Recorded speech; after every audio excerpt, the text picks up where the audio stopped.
Баршаңызға қайырлы күн. Бүгін өте дәмді сүзбелі бәліштің рецептісімен бөлшемін. Бірінші 4 жұмыртқамызды жарып дайындап аламыз.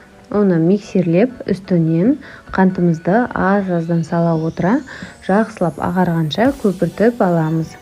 Одан соң үстінен сүтімізді құямыз, және де сұйық майымызды енді тағы да жақсылап миксерлеп аламыз. Үстінен ұнымызды саламыз, какаомызды, разрыхителімізді салып, венчикпен араластырамыз. Ал енді творогымызды дайындаймыз. Сүзбемізді үстінен қантымызды, 1 қасық кукурузный крахмал және де 1 жұмыртқамызды жарып, блендермен немесе миксермен жақсылап қозғап, езіп аламыз. Одан соң кондитерлік мешокқа немесе обычный пакетке осылай салып, дайындап аламыз. Пирогымызды, массамызды осылай құямыз формамызға.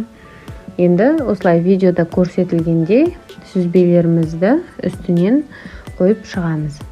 180 градуста 20-30 минуттай пісіріп аламыз. Қарап тұру керек міндетті түрде. Міне біздің пирогымыз пісті. Енді осылай тарелкамызды үстінен қойып, теріс қарап аударып аламын. Үстінен әсемдік үшін, әдемі болып тұру үшін осылай сахарный пудрамызды сеуіп аламыз. Сонымен біздің пирогымыз дайын. Міне өте дәмді болып шығады. Міндетті түрде жасап көріңіз, өкінбейсіз. Нәзік болып шығады. Егер де видеоны соңына дейін қараған болсаңыз, мені жоғалтып алмас үшін менің каналыма тіркеліп қойыңыз.